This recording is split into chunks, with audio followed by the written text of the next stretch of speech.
Nakita akong kumakalat na post tungkol sa 3 billion pesos daw na savings ng Pasig City pero hindi ito accurate. Maganda na rin siguro na pag-usapan natin ang topic na ito.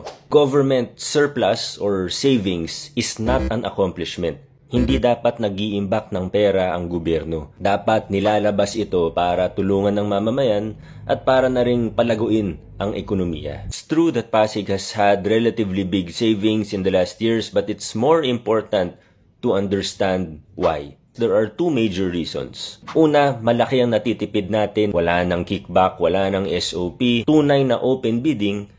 Pangalawang dahilan, hindi pa nakakasabay ang absorptive capacity ng lokal na pamahalaan sa biglang pagtaas ng annual budget natin. Sa loob ng 5 taon, dumoble ang budget natin mula 10 bilyon hanggang 20 bilyon. Rough estimates lang po ito Samantalang yung paggastos natin mula 9 bilyon nasa mga 16 billion pa lang. Magandang problema naman ito. It's a good problem to have. Factor din dito yung madugong mga reforma mula planning hanggang procurement hanggang implementasyon. Madugo man ang pinakikilala nating pagbabago.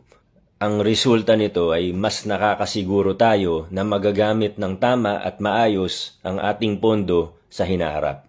Nagtatanim tayo ng maayos ngayon para mas gumanda pa ang aanihin natin bukas.